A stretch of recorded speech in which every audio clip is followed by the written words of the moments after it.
Hello everyone, welcome back to Devradi Pathshala. So today topic of discussion is actin myosin filament. This is part 8 of cytoskeleton. So let's proceed. These are the references. हम लोगों ने actin filaments के बारे में पढ़ लिया है और अब हम एक्टिन मायोसिन पढ़ रहे थे, जहाँ पर हम जो है वो मसल कॉन्ट्रैक्शन के बारे में पढ़ रहे थे। तो मैंने लास्ट क्लास में आपको बता दिया था कि सार्कोमेयर क्या होता है, कैसे मसल कॉन्ट्रैक्ट करती है, ठीक है। उसका मैंने आपको बेसिक मायोसिन और एक्टिन और मायोसिन का बेसिक स्लाइडिंग मूवमेंट बता दिया था कि कैसे मायोसिन जो है वो स्लाइड करता है किसको, एक्टिन फिलामेंट को टू एक्टिन फिलामेंट को। ये मायोसिन 2 है, ये मसल कॉन्ट्रैक्शन है, यानी मसल सेल्स में, स्केलेटल मसल्स में ये हो रहा है। तो ये किस तरीके से बाइपोलर स्ट्रक्चर होता है मायोसिन 2 का, और ये यहाँ पर जो है एक्टिन फिलामेंट को बाइपोलर डायरेक्शन में खींचती है, जिसको हम क्या बोलते हैं, स्लाइडिंग मूवमेंट बोलते हैं, ठीक है। तो हम ये लास्ट क्लास में पढ़ चुके हैं। So let's proceed next. यहाँ पर भी मैंने आपको बता दिया था फिलामेंट स्लाइडिंग थ्योरी, ये भी मैं आप लोगों को पढ़ा चुकी हूँ, कैसे कॉन्ट्रैक्शन और रिलैक्सेशन होता है, ठीक है। हमेशा याद रखना कि कभी भी एक्टिन और मायोसिन की लेंथ में कोई चेंज नहीं आता है, ओनली जो हमारा सार्कोमेयर है उसका डिस्टेंस छोटा होता है, यानी ये पूरा पॉइंट जो है यहाँ से लेकर यहाँ तक खिंचता है और ये इस जगह पे जो है वो आ जाता है, ठीक है। तो सार्कोमेयर की लेंथ छोटी होती है, हमारे मायोसिन और एक्टिन फिलामेंट की लेंथ सेम रहती है, ठीक है। ये सब हम पढ़ चुके थे, ठीक है। तो स्टार्ट करते हैं कैसे मायोसिन जो हेड है वो स्लाइड ओवर करता है एक्टिन फिलामेंट पे, ठीक है। ये हम आज की क्लास में डिस्कस करेंगे, ठीक है। तो सबसे पहले क्या होता है, सबसे पहला स्टेप है दैट इज अटैचमेंट। सबसे पहले मायोसिन हेड जो है वो अटैच होता है एक्टिन फिलामेंट पे। अब जो ये अटैचमेंट है ये बहुत स्ट्रॉन्ग होता है, ठीक है। जब तक इस मायोसिन पे कोई एटीपी बाउंड नहीं है या एडीपी बाउंड नहीं है, तब तक इसका अटैचमेंट जो है वो एक्टिन फिलामेंट के साथ कैसा रहता है, स्ट्रॉन्ग होता है, ठीक है। इस कंडीशन को हम क्या बोलते हैं, इस कंडीशन को हम रेगर कॉन्फ़िगरेशन भी बोलते हैं, क्योंकि ये रिस्पॉन्सिबल होता है रेगर मोर्टिस के लिए। अब रेगर मोर्टिस क्या होता है, रेगर मोर्टिस एक लैटिन वर्ड है जिसका मतलब है, रेगर का मतलब है स्टिफनेस। अब आप लोगों ने देखा होगा कि जब भी कोई पर्सन की डेथ होती है तो उनकी बॉडी 1-2 घंटे बाद क्या हो जाती है, स्टिफ हो जाती है। या किसी भी एनिमल की डेथ होती है, ठीक है, या किसी पेट एनिमल की डेथ होती है तो थोड़ी देर बाद उसकी जो मसल वगैरह पूरी बॉडी जो है एकदम स्टिफ हो जाती है, ठीक है। तो रेगर का मतलब हो गया स्टिफ और मोर्टिस का मतलब हो गया death.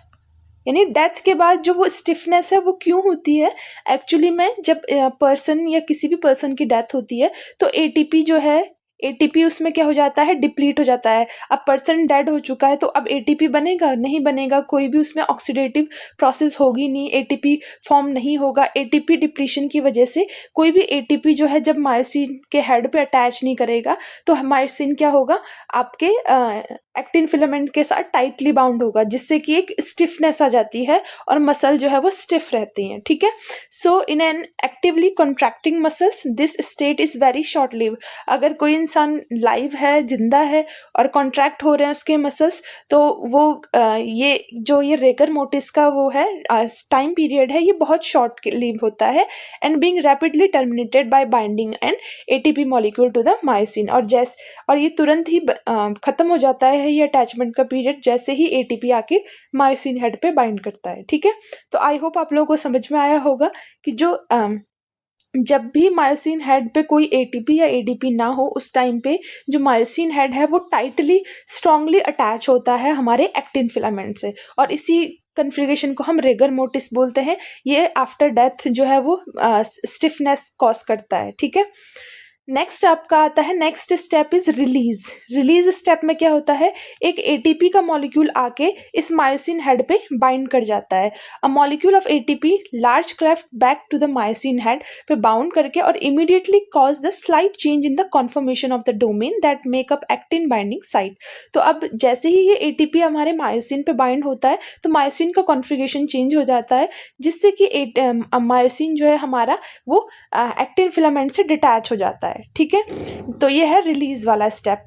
Next third step is cocked. Cocked में क्या होता है, यहाँ पर एटीपी हाइड्रोलिसिस होता है। The cleft closes like a calm shelf around the ATP molecule, triggering a large shape change that causes head to displace along with the actin filament. अब क्या होता है, जैसे ही आपका यहाँ पर ATP हाइड्रोलिसिस होता है, तो ATP हाइड्रोलिसिस का मतलब अब एक PI तो निकल गया है, ठीक है, अब यहाँ पर ADP बन गया। तो उस ATP हाइड्रोलिसिस की वजह से जो ये आपका मायोसिन है, ये कहाँ को मूव कर गया, इस तरफ को मूव कर गया, ठीक है। पहले ये इस पोर्शन पे अटैच था, फिर यहाँ से डिटैच हुआ, और उसके एटीपी आने के बाद, उसके बाद एटीपी हाइड्रोलिसिस होने के बाद ही यहाँ मूव कर गया, ठीक है। तो अब फिर से यहाँ पर हाइड्रोलिसिस हुई एटीपी की, and inorganic phosphate produce that remain tightly bound to the myosin head, ठीक है। तो अब ये इस यहाँ से लेकर यहाँ तक इसको क्या कर दिया गया, शिफ्ट कर दिया गया, ठीक है, और ये मायोसिन हेड के साथ बाउंड हो गया। Next is force generating. अब फोर्स जनरेटिंग क्या है, फोर्स जनरेटिंग स्टेप में क्या होता है, a weak binding myosin to the head of the new site. अब यहाँ पर जो बाइंडिंग है अब हमारा मायोसिन का इस नए हेड के साथ, पहले तो यहाँ पर बाइंडिंग था, अब इस पोर्शन पे बाइंडिंग है, तो इस न्यू हेड के साथ जो बाइंडिंग है अब वो स्ट्रॉन्ग नहीं है, वो क्या है, वीक बाइंडिंग है, क्योंकि एडीपी अटैच है अभी भी। सो यहाँ पर एक फोर्स जनरेटिंग स्टेप आता है, that is fourth step. Force generating step में क्या होता है, a weak binding myosin head to the new site of the actin filament causes release of inorganic phosphate produced by ATP hydrolysis concomitantly with the tight binding head to the actin. This triggered the power stroke. The force generated changed the shape during the which head regain its original configuration, and in this course of the power stroke the head loses its ADP and thereby returning to start a new cycle. अब क्या होता है, जैसे ही हमारा ये पहला ATP hydrolysis हुआ, तो हमारा एक्टिन के साथ में कौन बाउंड करा, हमारा मायोसिन बाउंड करा। इससे क्या होता है, एक पावर स्ट्रोक जनरेट होता है, एक पावर जनरेट होता है, जिससे कि क्या होता है, शेप जो है वो हेड का, जो मायोसिन हेड का है वो चेंज हो जाता है, और वो अपना ओरिजिनल कॉन्फ़िगरेशन जो है वो गेन कर जाता है। और इस पावर स्ट्रोक की वजह से जो ये एडीपी मॉलिक्यूल इस पर अटैच हो रखा है, वो क्या हो जाता है, रिमूव हो जाता है, यहाँ से रिमूव हो जाता है, और अब ये फिर से अपने ओरिजिनल शेप में आ चुका है, और ये फिर से अब कहाँ अटैच हो जाएगा, अब हमारा फिर से एक्टिन फिलामेंट पे अटैच हो जाएगा। तो फिर से जो हमारा स्टेप 1 है वो रिपीट साइक्लिंग, क्योंकि ये साइकिल प्रोसेस है, तो स्टेप 1 फिर से रिपीट होगा अटैचमेंट वाला। So at the end of the cycle myosin head is again bound to the tightly actin filament in a regular configuration, and note that the head has moved a new position of the actin filament which has slide the left along with the myosin, ठीक है। और head हमेशा उधर को move करेगा जहां पर plus and है, ये प्लस एंड है तो हेड इधर को मूव कर रहा है, लेकिन ये इसको खींच पुल आउट किधर को कर रहा है, इधर को, इस साइड को ये पुल कर रहा है, मूव ये इस साइड को कर रहा है, पर पुल जो फोर्स जो जनरेट हो रहा है, जो ये एक्टिन फिलामेंट को स्लाइड कर रहा है, वो इस साइड को कर रहा है, ठीक है। तो ये बात आपको ध्यान रखनी है। तो इस फिगर में हमने देखा कि जो हेड ऑफ मायोसिन है वो कैसे वॉक करता है एक्टिन फिलामेंट में through ADP dependent cyclic configuration. तो आई होप आप लोगों को ये सारी टर्म्स समझ में आ गई होंगी। अगर फिर भी कोई डाउट होता है, रिपीट अगर पढ़ाना है, तो आप लोग कमेंट बॉक्स में बता सकते हो, मैं आपको दोबारा पढ़ा दूंगी नेक्स्ट वीडियो में, ठीक है। ठीक है, तो ये दूसरी बुक का फिगर है, ये भी सेम ही है, सेम आपका अटैचमेंट वाला स्टेप है, जहाँ पर कि कोई भी एटीपी या एडीपी बाउंड मॉलिक्यूल नहीं है, यहाँ पे टाइटली अटैच है, रिगर कॉन्फ़िगरेशन में है। फिर एटीपी आता है तो डिसोशिएशन हो जाता है एक्टिन मायोसिन कॉम्प्लेक्स का, ठीक है। तो मायोसिन हेड जो है वो डिटैच हो जाता है एक्टिन से, और यहाँ पर देन एटीपी हाइड्रोलिसिस होता है, जिससे कॉन्फॉर्मेशनल चेंज होता है मायोसिन के हेड पे, और वो थोड़ा सा मूव कर जाता है इस डायरेक्शन में। फिर myosin head bind to the new position of the actin, उसके बाद मायोसिन हेड क्या मूव करके नई पोजीशन ऑफ द एक्टिन पे बाइंड करता है, और myosin head return to its original position. और जैसे ही एडीपी रिमूव हो जाता है तो वो वापस से अपनी ओरिजिनल पोजीशन पे आ जाता है, और वैसे ही वो टाइटली बाउंड कर जाता है किस पर, एक्टिन फिलामेंट पर, ठीक है। तो ये भी सेम ही है। ठीक है, यहाँ पर ये contractile assembly of non muscle sales की कॉन्ट्रैक्टाइल असेंबली बताई है। ये मैंने लास्ट क्लास में भी आपको पढ़ाया था, दूसरे डायग्राम से बताया था शायद, पर ये उसी तरीके का है। Bipolar filament of myosin 2 produce contraction by sliding the actin in opposite direction. देखो ये फिलामेंट है, ये प्लस एंड है और ये इधर का प्लस एंड है। ये बाइपोलर है, यानी वन हेड इसका मायोसिन का इधर है, दूसरा हेड इधर है। ये अटैच कर रखा है एक्टिन फिलामेंट में, ये मूव करेगा इस डायरेक्शन में, लेकिन इसको पुल आउट करेगा इस डायरेक्शन में। ठीक है, तो इस तरीके से स्लाइडिंग मूवमेंट जो है ये नॉन मसल सेल्स में करता है। ठीक है, नेक्स्ट है muscle contraction is trigger by sudden rise in cytosolic calcium. ठीक है, अब देखो, अब हर टाइम तो हमारा मसल कॉन्ट्रैक्शन नहीं होता है। जब हम सो रहे हैं, ठीक है, या हम कोई काम नहीं कर रहे हैं, चुपचाप बैठे हैं, तब तो हमारा मसल कॉन्ट्रैक्शन नहीं हो रहा है ना, जबकि हमारी बॉडी में एटीपी है। यानी ये साइकिल जो है, ये साइकिल हर बार रिपीट हो सकती है हमारी बॉडी में, लेकिन जब तक सिग्नल नहीं मिलता है तब तक कोई काम हमारी बॉडी में नहीं होता है। जब तक हम सिग्नल या हमारी बॉडी में सिग्नल नहीं आता है तब तक कोई भी काम हमारी बॉडी में नहीं होता है। तो जैसे अगर आप अभी मेरा वीडियो देख रहे हो तो आप लोग अभी चुपचाप बैठे होंगे, आप बेयरली पेन या पेज का यूज कर रहे होंगे। जब आपको कुछ इंपॉर्टेंट लग रहा होगा तो आप लिख रहे होंगे, उस टाइम सिग्नल जनरेट हो रहा होगा और कॉन्ट्रैक्शन और रिलैक्सेशन का आप क्या आ रहा होगा, सिग्नल आ रहा होगा। और अगर आप चुपचाप बैठे हो पेन लेके तो कोई सिग्नल नहीं आ रहा है, यानी फिर कोई कॉन्ट्रैक्शन और रिलैक्सेशन नहीं होगा, कोई मसल कॉन्ट्रैक्शन नहीं होगी। ठीक है, तो अब जो मसल कॉन्ट्रैक्शन है ये कैसे स्टार्ट होता है, ये मोटर नर्व्स जो है वो न्यूरोट्रांसमीटर रिलीज करती है। ठीक है, अब जैसे हम ही तो अब हम अपनी मर्जी से अपना हाथ उठाते हैं ना, तो हम कैसे उठा रहे हैं, हमारा ब्रेन सिग्नल दे रहा है तो हमारा हाथ उठ रहा है। ठीक है, या हम एक्सरसाइज कर रहे हैं तो हम सिग्नल दे रहे हैं अपनी बॉडी को। ठीक है, तो वो सिग्नल कैसे ट्रांसफर होता है, दैट इज न्यूरोट्रांसमीटर रिलीज होते हैं नर्व टर्मिनल पे, जो कि क्या करते हैं, जनरेट करते हैं एक्शन पोटेंशियल को इन मसल सेल मेम्ब्रेन में। एक्शन पोटेंशियल क्या है, एक्शन पोटेंशियल अगर आप लोगों ने नहीं पढ़ा है, वैसे तो आई होप कि सभी लोगों को इस टाइम तक पता होना चाहिए कि एक्शन पोटेंशियल होता क्या है। Change in membrane potential, change in membrane potential. तो जब भी हमारा न्यूरोट्रांसमीटर सिग्नल रिलीज करता है हमारे मसल सेल्स के सेल के प्लाज्मा मेम्ब्रेन में के लिए कि अब आपको कॉन्ट्रैक्शन करना है, तो तुरंत एक्शन पोटेंशियल जनरेट होता है। जो जनरली जो हमारा मेम्ब्रेन का जो पोटेंशियल होता है वो -70 होता है मिलीवोल्ट, लेकिन जैसे ही एक्शन पोटेंशियल जनरेट होता है तो ये माइनस से कहाँ चला जाता है, प्लस की तरफ चला जाता है, +30 मिलीवोल्ट पे चला जाता है। दिस कंडीशन को हम क्या बोलते हैं, एक्शन पोटेंशियल हमारा जनरेट हो गया, यानी मेम्ब्रेन पोटेंशियल हमारा चेंज हो गया। इन मेम्ब्रेन पोटेंशियल चेंज की वजह से हमारा क्या होता है, जो ये इनको हम बोलते हैं इलेक्ट्रिकल सिग्नल्स, इनको क्या बोलते हैं हम, इलेक्ट्रिकल सिग्नल्स। ठीक है, ये बहुत ही मिली सेकेंड में एकदम मेम्ब्रेन का पोटेंशियल चेंज कर देते हैं। ठीक है, और membranes tubules called transverse tubules extend towards outward from the plasma membrane around each microfibre. अभी ट्रांसवर्स ट्यूब्स क्या होती हैं, जो हमारी प्लाज्मा मेम्ब्रेन है, अगर ये हमारी इस तरीके से प्लाज्मा मेम्ब्रेन है तो इसमें कुछ इस तरीके से इन्वेजिनेशन होता है प्लाज्मा मेम्ब्रेन का, इस तरीके से।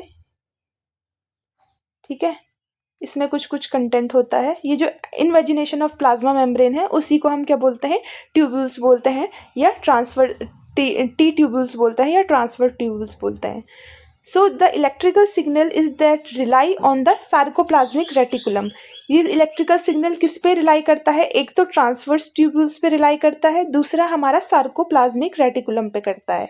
N adjacent sheath of interconnected flatted vesicle around that surround each microfiber like a net of shocking। अब ये जो हमारा सार्कोप्लाज्मिक रेटिकुलम है या ये टी ट्यूब्यूल्स है, ये क्या करती है, माइक्रोफाइबर को इस तरीके से कवर करके रखती है, इसी के चारों तरफ होती है। ठीक है, अब ये सार्कोप्लाज्मिक रेटिकुलम आप लोगों को पता होगा ये क्या होता है, specialised type of endoplasmic reticulum. ये ERE है, लेकिन इसका स्पेशलाइज्ड टाइप है जो कि स्टोर करता है किसको, कैल्शियम को स्टोर करता है। इसमें अलॉट ऑफ कैल्शियम प्रेजेंट होता है। ठीक है, सो इमेज के थ्रू देख लेते हैं। देखो ये आपका प्लाज्मा मेम्ब्रेन है, ये बाहर वाला ब्लू कलर का दिखा रखा है। ट्रांसवर्स ट्यूब्यूल्स क्या है, from invagination of plasma membrane का ही इन्वेजिनेशन ये ट्रांसवर्स ट्यूब्यूल्स है। ये आपका ट्रांसवर्स ट्यूब्यूल्स दिखा रखा है ब्लू कलर का। और ये बीच में जो है वो माइक्रोफाइबर है, जहाँ पे कि क्या प्रेजेंट है, सार्कोमेयर। सार्कोमेयर ही तो प्रेजेंट होगा ना, यहीं पे कॉन्ट्रैक्शन होगा। ये बंडल्स जो आपको दिख रहे हैं माइक्रोफाइबर के, इन्हीं में आपका कॉन्ट्रैक्शन होगा। और ये जो ग्रीन कलर का दिखा रखा है ये क्या है, सार्कोप्लाज्मिक रेटिकुलम। तो जो सार्कोप्लाज्मिक रेटिकुलम है और ट्रांसफर ट्यूब्यूल्स है वो पूरा कवर करके रखते हैं किसको, हमारे माइक्रोफाइबर को। जैसे ये यहाँ पर भी ये इमेज, ये इलेक्ट्रॉन माइक्रोग्राफ का इमेज है, जहाँ पर कि टी ट्यूब्यूल्स और उसको दिखा रखा है, ये टी ट्यूब्यूल्स है ये वाला, और ये आपका सार्कोप्लाज्मिक रेटिकुलम है, ठीक है। और ये किसको घेरे हुए हैं, इस माइक्रोफाइबर को, ये पूरा माइक्रोफाइबर है यहाँ पे, ठीक है। तो ये इसको घेरे हुए हैं पूरा, तो ये इसका स्ट्रक्चर है। तो आई होप आप लोगों को स्ट्रक्चर आप इमेजिन कर पा रहे होंगे कि ये स्ट्रक्चर इस तरीके से है, ठीक है।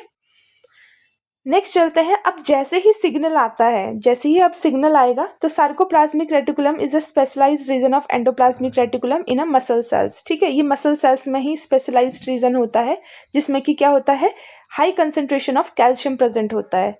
अब in response to incoming electrical excitement, this calcium release in the cytosol through a specialised set of ion channels. अब होता क्या है, जैसे ही चेंज इन एक्शन पोटेंशियल हुआ, चेंज इन मेम्ब्रेन पोटेंशियल, जैसे ही सिग्नल आया, पहले तो क्या आया होगा, सिग्नल आया होगा कि हमें कॉन्ट्रैक्शन करना है, न्यूरोट्रांसमीटर रिलीज हुए, न्यूरोट्रांसमीटर ने क्या किया, मेम्ब्रेन पोटेंशियल को चेंज कर दिया। अब जैसे ही मेम्ब्रेन पोटेंशियल चेंज होता है तो फिर जो ये कैल्शियम इस चैनल है, ये सार्कोप्लाज्मिक रेटिकुलम और टी ट्यूब्यूल्स में कैल्शियम प्रेजेंट होता है। इन दोनों में क्या होता है, कैल्शियम प्रेजेंट होता है, और इनमें कुछ गेट्स लगे होते हैं। जैसे ये फॉर एग्जाम्पल ये आपका टी ट्यूब्यूल है, इसमें क्या प्रेजेंट होता है, इस तरीके से गेट्स प्रेजेंट होते हैं, ठीक है। ये गेट्स कैसे होते हैं, जो कि कैल्शियम को ही अंदर बाहर जाने देते हैं, ऐसे गेट्स प्रेजेंट होते हैं, ठीक है। और हमारा जो सार्कोप्लाज्मिक रेटिकुलम है, सार्कोप्लाज्मिक रेटिकुलम, ठीक है, तो इसके पास भी क्या प्रेजेंट होते हैं, ऐसे गेट्स प्रेजेंट होते हैं इस तरीके से। इन्हें हम वोल्टेज गेटेड कैल्शियम चैनल्स बोलते हैं, वोल्टेज गेटेड कैल्शियम चैनल। अब होता क्या है, जैसे ही मेम्ब्रेन पोटेंशियल चेंज हुआ, मैंने कहा कि मेम्ब्रेन की पोटेंशियल चेंज हो जाती है, -20 नॉर्मल मेम्ब्रेन पोटेंशियल है वो प्लस में चली जाती है। अब क्योंकि मेम्ब्रेन का पोटेंशियल चेंज हो गया, तो उसकी वजह से जो ये वोल्टेज गेटेड, अब इनका नाम है वोल्टेज गेटेड, यानी वोल्टेज चेंज होने की वजह से ये गेट ओपन हो जाते हैं। तो जैसे ही मेम्ब्रेन पोटेंशियल चेंज हो जाता है, यानी वोल्टेज आपका चेंज हो गया, तो ये कैल्शियम चैनल्स क्या हो जाते हैं, ओपन हो जाते हैं। इनके ओपन होने से जो यहाँ पर जो बहुत सारा कैल्शियम प्रेजेंट है टी ट्यूब्यूल्स में, वो कहाँ आ जाता है, साइटोप्लाज्म में, ठीक है। वो सारा कैल्शियम कहाँ आ जाता है, साइटोप्लाज्म में, ठीक है। तो ये इस तरीके से जो है एक्शन चलता है। In muscle cells the rise in cytosolic calcium concentration activate molecular switch that made specialized accessories protein closely associated with the actin filament। अब होता क्या है, जब ये कैल्शियम का कंसंट्रेशन इंक्रीज होता है, तो ये एक्टिवेट करते हैं कुछ स्पेशलाइज्ड प्रोटीन को, जो कि प्रेजेंट होता है एक्टिन फिलामेंट के साथ में। वो एक्टिन फिलामेंट पे एसोसिएटेड होता है, मैंने लास्ट क्लास में भी बताया था आपको, ट्रोपोनिन वगैरह, ठीक है, फिगर से बताया था कि ट्रोपोनिन, ट्रोपोमायोसिन, ये प्रोटीन जो है वो अटैच होता है किस पे, हमारे एक्टिन फिलामेंट पे, ठीक है। तो इस तरीके से ये काम करता है। तो यहाँ तक आप, आई होप आप लोगों को समझ में आ गया होगा कि सिग्नल जनरेट हुआ, सिग्नल आने से सबसे मेन जो रिजल्ट आया वो क्या आया, कि साइटोसोलिक जो है हमारा कैल्शियम लेवल जो है वो इंक्रीज हो गया है, ठीक है। नेक्स्ट चलते हैं। ये आपको फिगर से दिखा रखा है, ये हमारा टी ट्यूब्यूल्स है, ये अभी इनएक्टिव है, ये इसका वोल्टेज गेटेड कैल्शियम चैनल है, ये भी कैल्शियम रिलीज चैनल है, ये सार्कोप्लाज्मिक रेटिकुलम का ल्यूमन है, और इनके अंदर जो है वो बहुत सारा कैल्शियम है, ठीक है। नॉर्मल कंडीशन में ये अपने पास कैल्शियम रखते हैं, नहीं देते हैं बाहर, लेकिन जैसे ही एक्शन पोटेंशियल आता है, एक्शन पोटेंशियल क्या यानी कि पोटेंशियल जो है मेम्ब्रेन की चेंज हो जाती है, तो ये voltage gated calcium channels open होते हैं और बहुत सारा कैल्शियम जो है वो साइटोप्लाज्म में आ जाता है, जिससे कि मायोफाइब्रिल जो है वो कॉन्ट्रैक्शन कर जाता है, यानी सार्कोमेयर जो यूनिट है मायोफाइब्रिल की, वहां पर आपको कॉन्ट्रैक्शन देखने को मिलता है। अब ये होता कैसे है, कैसे कैल्शियम जो है रिस्पॉन्सिबल है हमारे मसल के कॉन्ट्रैक्शन के लिए, उसको अब हम नेक्स्ट स्लाइड में पढ़ते हैं। ठीक है, तो आई होप यहाँ तक सभी को क्लियर होगा। ठीक है, तो अब मैंने आपको बताया था कि ये कैल्शियम जो है कुछ प्रोटीन्स को एक्टिवेट करते हैं जो कि एसोसिएटेड होते हैं किससे, एक्टिन फिलामेंट से। तो one of this protein is tropomyosin. Tropomyosin protein क्या है, एक रिजिड है, रॉड शेप मॉलिक्यूल है जो कि बाइंड करता है एक्टिन हेलिक्स पे और प्रिवेंट करता है myosin head to associate with the actin filament. अब ये जो ट्रोपोमायोसिन नाम का प्रोटीन है, ये क्या करता है, ये पूरे एक्टिन फिलामेंट में बाइंड करता है। फिगर के थ्रू दिखा देती हूँ, ये है ट्रोपोमायोसिन जो आपको पर्पल कलर का दिखा रखा है, ये आपका एक्टिन फिलामेंट है। तो ये ट्रोपोमायोसिन ने क्या है, कंप्लीटली बाइंड कर रखा है किस पे, एक्टिन फिलामेंट में। और जब नॉर्मल कंडीशन में ये क्या नहीं करने देता है, एक्टिन को मायोसिन से बाइंड नहीं होने देता है। ठीक है, क्योंकि जब जरूरत नहीं है कॉन्ट्रैक्शन की, जब आप सो रहे हो, बैठे हुए हो, तब भी आपके बॉडी में कॉन्ट्रैक्शन रिलैक्सेशन हो रहा है, तब ये तो गलत चीज है ना। तो जब तक सिग्नल ना आए तब तक नहीं होना चाहिए। तो ट्रोपोमायोसिन क्या करता है, प्रिवेंट करके रखता है, भाई कोई कॉन्ट्रैक्शन नहीं करना है, कोई मायोसिन जो है वो एक्टिन फिलामेंट से बाइंड नहीं करेगा। एक और प्रोटीन है दैट इज ट्रोपोनिन। ये प्रोटीन है, प्रोटीन कॉम्प्लेक्स है, यानी ये 2-3 प्रोटीन्स हैं, ठीक है, जिनको कि हमने एक साथ ट्रोपोनिन बोल दिया है। अब ये क्या करता है, that include calcium sensitive proteins. अब इसमें क्या प्रेजेंट होता है, कैल्शियम सेंसिटिव प्रोटीन होता है और ये एसोसिएटेड होता है with the end of a tropomyosin molecule, यानी ये ट्रोपोमायोसिन प्रोटीन अटैच है, इसके एंड पे ट्रोपोनिन प्रेजेंट होता है जो कि कॉम्प्लेक्स प्रोटीन है और इसके पास कैल्शियम सेंसिटिव प्रोटीन्स होते हैं, यानी कि कैल्शियम अगर इंक्रीज या डिक्रीज हो तो ये एकदम एक्टिवेट हो जाता है, यानी इंक्रीज हो गया तो एक्टिवेट हो गया, जिससे कि ये कुछ स्ट्रक्चरल चेंजेस करता है। अब होता क्या है, जैसे ही हमने देखा कि कैल्शियम कंसंट्रेशन साइटोसोल में राइज हुई हमारी, ठीक है, तो कैल्शियम कहाँ पर बाइंड हुआ, ट्रोपोनिन पे बाइंड हुआ। ट्रोपोनिन के पास क्या है, कैल्शियम सेंसिटिव प्रोटीन्स है। ये क्या करता है, induce change in the shape of troponin complex, जिससे कि जो ट्रोपोनिन का कॉम्प्लेक्स है उसका शेप चेंज हो गया। ये आपका ट्रोपोनिन है, दिस इज ट्रोपोनिन कॉम्प्लेक्स। ये ICT दिखा रखा है, ये ब्लू ग्रीन और ये कलर का, ठीक है।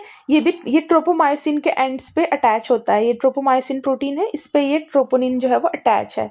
अब जैसे ही कैल्शियम का कंसंट्रेशन राइज हुआ तो इनमें क्या है, कैल्शियम सेंसिटिव प्रोटीन है, जिससे कि ट्रोपोनिन के मॉलिक्यूल में क्या हुआ, शेप चेंज हो गया उसका। अब उसका शेप चेंज होने की वजह से जो ट्रोपोमायोसिन मॉलिक्यूल है वो अपनी पोजीशन शिफ्ट कर जाता है, स्लाइटली शिफ्ट कर जाता है, जिससे कि वो अलाउ कर देता है मायोसिन हेड को कि तुम बाइंड कर लो एक्टिन फिलामेंट से, और इनिशिएट करता है कॉन्ट्रैक्शन को। ठीक है, समझ में आई बात, फिगर से समझो। जैसे ये ट्रोपोमायोसिन ये सब इस पे अटैच है, ठीक है, यहाँ पर दिखा रखा है ये tropomyosin blocking site of myosin binding site, ये एक्टिन मोनोमर है और ये ट्रोपोनिन है, इसने ये यहाँ पर बाइंड कर रखा है एक्टिन के, जहाँ से कि मायोसिन बाइंड, जहाँ पे मायोसिन ने बाइंड करना था वहाँ पे ये बाइंड करा हुआ है। अब जैसे ही कैल्शियम कंसंट्रेशन इंक्रीज हुई सेल के अंदर साइटोप्लाज्म में, तो ट्रोपोनिन कॉम्प्लेक्स एक्टिवेट हो गया। ट्रोपोनिन कॉम्प्लेक्स में कॉन्फ़िगरेशनल चेंज होने की वजह से ट्रोपोमायोसिन में ये कॉन्फ़िगरेशन चेंज करवा देता है, जिससे कि ट्रोपोमायोसिन स्लाइटली मूव कर जाता है। अब ये यहाँ पर अटैच था तो ये स्लाइटली मूव इधर कर गया। अब यहाँ पर जो है जगह फ्री मिल गई और यहाँ पर कौन बाइंड कर जाएगा, मायोसिन बाइंड कर जाएगा। ठीक है, यहाँ पर कौन कर जाएगा, मायोसिन बाइंड कर जाएगा। ठीक है, मायोसिन को बाइंड करने की जगह मिल गई और मायोसिन बाइंड करते ही फिर वही साइकिल रिपीट हो जाएगी कॉन्ट्रैक्शन वाली। आई बात समझ में? ठीक है, सो ये सिग्नल, क्योंकि जो सिग्नल है प्लाज्मा मेम्ब्रेन से ये पास होता है मिली सेकेंड में, विद इन मिली सेकेंड में ये पास होता है वाया ट्रांसवर्स ट्यूब्यूल्स और सार्कोप्लाज्मिक रेटिकुलम की हेल्प से to every sarcomere in the cell. The myofibril in the cell contract in the same time. तो सारे मायोफाइब्रिल जो है वो कॉन्ट्रैक्शन सेम टाइम पे करते हैं। ठीक है, so the increase in calcium in the cytosol is transient. अब ये जो सेल के अंदर जो कैल्शियम इंक्रीज हुआ है ये थोड़े टाइम के लिए ही होता है, क्योंकि जब नर्व सिग्नल टर्मिनेट होता है तो कैल्शियम फिर वापस से बैक पंप कर दिया जाता है sarcoplasmic reticulum abundant by calcium pumps in its membrane, क्योंकि उसके मेम्ब्रेन में क्या होता है, कैल्शियम पंप्स प्रेजेंट होते हैं आपके सार्कोप्लाज्मिक रेटिकुलम के मेम्ब्रेन में। ये कैल्शियम, ये तो रिलीज वाले हैं, एक कैल्शियम पंप प्रेजेंट होते हैं जो वापस बैक फ्लो कर रहे होते हैं कैल्शियम को, ठीक है। तो वापस जो है वो सार्कोप्लाज्मिक रेटिकुलम में वापस कैल्शियम आने लग जाता है। So as soon as calcium concentration return to the resting level, troponin and tropomyosin molecule move back to their original position, and this reconfiguration once again block myosin binding to actin filament and thereby ending the contraction, ठीक है। तो इस तरीके से आपका contraction और relaxation होता है, ठीक है। अगर किसी को डाउट होता है, अगर ये समझ में नहीं आया है तो मैं वापस से समझा दूंगी आपको, ठीक है। आप लोग कमेंट बॉक्स में पूछ सकते हो, ठीक है। तो ये बहुत ही सिंपल मैकेनिज्म है, ज़्यादा दिमाग नहीं लगाना है, बस सिग्नल आता है, न्यूरोट्रांसमीटर रिलीज होते हैं, न्यूरोट्रांसमीटर रिलीज होने से एक्शन पोटेंशियल होता है, एक्शन पोटेंशियल में मेम्ब्रेन पोटेंशियल चेंज होता है, जिससे कि हमारा voltage gated calcium channels open हो जाते हैं सार्कोप्लाज्मिक रेटिकुलम और ट्रांसफर ट्यूब्यूल्स में, और जिससे कि सारा कैल्शियम हमारे साइटोसोल में आ जाता है। और इंक्रीज इन कैल्शियम से जो आपका ट्रोपोमायोसिन और ट्रोपोनिन कॉम्प्लेक्स है, इनमें कॉन्फिगरेशनल चेंज होता है, जिससे कि मायोसिन हेड जो है वो को बाइंड करने के लिए जगह मिल जाती है एक्टिन मोनोमर में, और मायोसिन हेड जो है वो इजीली बाइंड कर जाता है एक्टिन मोनोमर में, जिससे कि आपका कॉन्ट्रैक्शन रिलैक्सेशन जो अटैचमेंट वाली साइकिल मैंने बताई थी, एटीपी डिपेंडेंट वाली साइकिल, वो चल पड़ती है, और जिससे हमारा कॉन्ट्रैक्शन रिलैक्सेशन होता रहता है, ठीक है। चलो नेक्स्ट चलते हैं, साइटोकाइनेसिस। साइटोकाइनेसिस में क्या होता है, साइटोकाइनेसिस में अब आप लोग बोल रहे होंगे मैम कहाँ साइटोकाइनेसिस पे आ गई। साइटोकाइनेसिस में सेल जब हमारा 2 पार्ट्स में डिवाइड करता है, ठीक है। अगर हमारा ये सेल है तो पहले क्या होता है, न्यूक्लियस डिवाइड होता है, और उसके बाद जो है यहाँ से सेल डिवाइड होता है। इस सेल जब सेल डिवाइड होता है हमारा, तो उसमें भी एक्टिन मायोसिन का रोल होता है, वो हम पढ़ेंगे, ठीक है।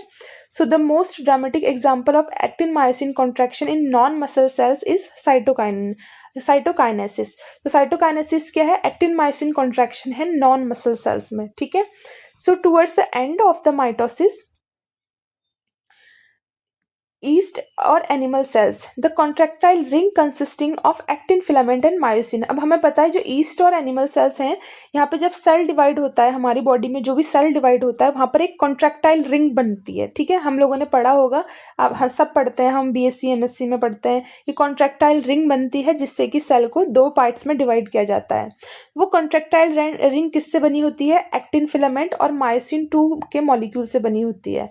Is assembled by a membrane bound myosin just underneath the plasma membrane. और कौन उसको असेंबल करता है, मायोसिन, मेम्ब्रेन बाउंड मायोसिन जो है वो जस्ट प्लाज्मा मेम्ब्रेन के अंडरनीथ प्रेजेंट होता है। It contraction pulls the membrane progressively inward and constructing the center of the cell to pinching into 2। अब होता क्या है, जैसे ये आपका सेल है, आपका न्यूक्लियस डिवाइड हो चुका है, अब आपको सेल डिवाइड करना है, तो इस प्लाज्मा मेम्ब्रेन के अंदर क्या होता है, इस तरीके से कॉन्ट्रैक्टाइल रिंग प्रेजेंट होती है, ठीक है, जो कि एक्टिन और मायोसिन से बनी होती है। अब मायोसिन क्या करता है, इस जैसे ये मेम्ब्रेन है, इस पे कौन अटैच होता है, हमारा एक्टिन अटैच होता है, और इधर से मायोसिन, अगर हम ऐसे ऐसे करके दिखाऊं तो ये मेम्ब्रेन है, इस पे कौन अटैच है, एक्टिन, और एक्टिन पे यहाँ पे कौन अटैच है, मायोसिन। तो मायोसिन क्या करता है, एक्टिन को इस तरफ को धकेलता है, यहाँ को मूव करता है, इस तरफ को धकेलता है, एक्टिन को इस तरफ खींचेगा, तो ये मेम्ब्रेन भी साथ साथ में क्या होगी, अंदर की तरफ पुल होगी, ठीक है। अंदर की तरफ क्या होगी, प्रोग्रेसिवली इनवर्ड मूवमेंट, ये मेम्ब्रेन भी यहाँ से अंदर की तरफ जाएगी, इस तरीके से अंदर की तरफ जाते रहेगी, जिससे कि क्या हो जाएगा, लास्ट एट द एंड जो है मेम्ब्रेन जो है टूट जाएगी और 2 पार्ट्स में डिवाइड हो जाएगी, ठीक है। जैसे ये है, ये कॉन्ट्रैक्टाइल रिंग है, ये आपका सेल डिवाइड हो रहा है, न्यूक्लियस तो डिवाइड हो चुका है, सेल डिवाइड हो रहा है। ये कॉन्ट्रैक्टाइल रिंग ये आपको बाहर से दिख रही है, पर ये अंदर से होती है, सेल के मेम्ब्रेन के अंदर से होती है, क्योंकि मेम्ब्रेन को खींच रही है, ठीक है। सो इस तरीके से, और फिर फाइनली 2 पार्ट्स में जो है 2 डॉटर सेल्स हमारी फॉर्म हो जाती है।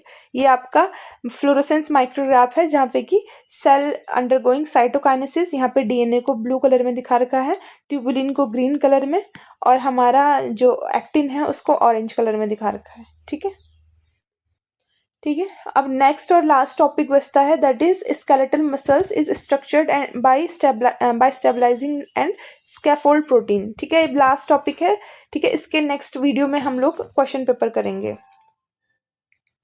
So the structure of the sarcomere is maintain by accessory protein. जो सार्कोमेयर है उसका स्ट्रक्चर जो है वो एसेसरी प्रोटीन, जो एक्स्ट्रा प्रोटीन है वो मेंटेन करते हैं। स्कैफोल्ड प्रोटीन का मतलब क्या होता है, जो प्रोटीन प्रोवाइड करता है एक structural platform to bring multiple proteins together and in a specific pace. ठीक है, उनको हम क्या बोलते हैं, स्कैफोल्ड प्रोटीन। दैट मीन्स कि ये ऑर्गेनाइज और होल्ड करता है signalling in the correct position of different proteins को एक पोजीशन पे रखता है, उसको हम स्कैफोल्ड बोलते हैं। ठीक है, अब सार्कोमेयर को, जैसे हमने लास्ट क्लास में ही पढ़ा था कि सार्कोमेयर पे काफ़ी सारे प्रोटीन्स थे। ठीक है, जैसे मैं यहाँ पे ये फिगर्स दिखाती हूँ, ट्रोपोमोडुलिन, कैपजेड प्रोटीन, ठीक है, और नेबुलिन, टिटिन, ये सारे प्रोटीन्स जो है वो किस पे प्रेजेंट है, एक्स्ट्रा सार्कोमेयर पे प्रेजेंट है। सो जो एक्टिन फिलामेंट है वो स्टेबलाइज किया जाता है प्लस एंड पे by CapZ protein and minus end पे ट्रोपोमोडुलिन। जैसे यहाँ पर देखो, ये एक्टिन फिलामेंट है आपका, ये रेड कलर के दिखा रखा है, ये कैपजेड प्रोटीन है जो कि जेड डिस्क यानी प्लस एंड पे इसको स्टेबलाइज कर रहे हैं, और माइनस एंड पे ट्रोपोमोडुलिन नाम का प्रोटीन जो है उसको स्टेबलाइज कर रहा है। ठीक है, a giant protein known as nebulin. Nebulin, a giant protein जो कि extend along with the thin actin filament on the way from Z disc to tropomodulin. ठीक है, ये यहाँ से Z disc से ट्रोपोमोडुलिन तक में ये एक थिन प्रोटीन है जो कि इस पर अटैच है, उसको हमने क्या बोला है, नेबुलिन। यह नेबुलिन येलो कलर का दिखा रखा है यहाँ पे, नेबुलिन प्रोटीन। ठीक है, नेबुलिन में क्या होता है, रिपीटेटिव डोमेन होता है that bind with the actin filament and it is believe the number of actin binding repeats, therefore the length of nebulin determine the length of the thin filament. तो nebulin से हम क्या कर सकते हैं, determine कर सकते हैं थिन फिलामेंट की लेंथ, यानी हमारी एक्टिन की लेंथ। एक दूसरा प्रोटीन होता है दैट इज टिटिन। टिटिन भी also giant protein, and because it is so large has its head associated with the Z disc and extend in the middle of the thick filament, and where another titin molecule extend in the subsequent Z disc. The titin is an elastic molecule that hold the thick filament in the sarcomere middle and also prevent the overstretching, ensure that the thick filament remain integrated between the thin filament. अब देखो, ये जितने भी protein थे, नेबुलिन, कैपजेड, ट्रोपोमोडुलिन, ये सब actin को support कर रहे थे, एक्टिन के पास में थे।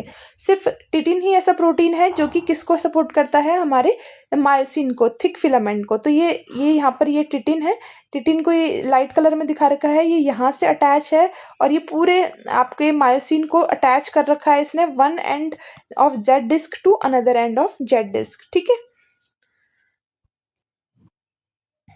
so in addition to CAPZ, another class of protein that is that can cap the plus end of the actin filament. तो CAPZ के अलावा भी एक अदर क्लास है एक्टिन की जो कि एक्टिन फिलामेंट को प्लस एंड पे जो है वो कैप करके रखते हैं, और this protein also sever the actin filament. Sever का मतलब होता है cut in two parts, cut in two parts. तो जो प्रोटीन क्या करते हैं, इन एक्टिन फिलामेंट को कट भी करते हैं दो पार्ट्स में। ठीक है, तो कैपजेड के अलावा कौन से हैं, one member of this family is gelsolin. Gelsolin नाम का एक मेंबर है जो कि regulated by calcium ion concentration से रेगुलेट होता है। ये क्या होता है, जब बाइंड करता है इस पे calcium, on binding calcium gelsolin undergo conformational change that allow it to bind in the side of the actin filament and then insert itself between the subunit of the helix, thereby breaking the filament। और ये क्या करता है, जैसे ही calcium आपका increase होता है, जेलोसिन जो है कॉन्फॉर्मेशनल चेंज दिखाता है और बाइंड करता है एक्टिन फिलामेंट पे, और उसके अंदर खुद को इंसर्ट करता है और ब्रेक कर देता है फिलामेंट को। So it is remain bound to और cap of the plus end on generating new minus end that can disassemble. तो ये क्या करता है, ये बाउंड रहता है प्लस एंड पे और ये साथ ही साथ नया माइनस एंड भी जनरेट करता है। ठीक है, can and generate a new minus end that can disassemble. ठीक है, सो actin cross-linking protein can provide linkage between the individual actin, which in turn the solution for F-actin into gel. अब ये करता है F-actin जो हमारा filamentous actin है उसको जेल में कन्वर्ट करता है. जैसे हमने फर्स्ट क्लास जब एक्टिन की पढ़ रहे थे तब हमने देखा था सेवर प्रोटीन्स जो कि एक्टिन को कट करते हैं और वो जेल को सोल्यूशन में कन्वर्ट करते हैं. तो वैसा ही ये जेलोसिन भी है, इसका नाम ही जेलोसिन है. दैट इज ये जेल यानी ये एक्टिन फिलामेंट को क्या कर देता है, 2 पार्ट्स में. जेलोसिन आ गया तो इसको 2 पार्ट्स में कट कर देता है इस तरीके से. ठीक है. सो जेलोसिन को अगर हम gel the level of calcium को एलिवेटेड करता है और जेलोसिन सेवर करता है एक्टिन फिलामेंट को and turn back gel into the liquid solution में कन्वर्ट कर देता है. So the ability of the gel to solve, that's why the protein named is gelsolin. तो इसीलिए इसका नाम जेलोसिन हो गया. ठीक है. ठीक है. तो यहाँ तक हमारी क्लास ख़त्म हो चुकी है और बाकी चीज़ अब हमारा ये टॉपिक पूरा साइटोस्केलेटन कंप्लीट हो चुका है. नेक्स्ट वीडियो में हम इसके PYQ करेंगे. ठीक है. और फर्स्ट से लेकर एंड तक जितने भी PYQs हैं हम सारे जो है वो कवर करने की कोशिश करेंगे. और अगर किसी को फिर भी डाउट होता है कहीं भी टॉपिक में तो वो कमेंट बॉक्स में पूछ सकता है. मैं वापस रिपीट कर लूँगी, जब PYQs की वीडियो पढ़ा रही होंगी तब मैं वो टॉपिक रिपीट करवा दूँगी. ठीक है. सो गाइस मिलते हैं फिर नेक्स्ट वीडियो में. तब तक के लिए टेक केयर. Bye bye.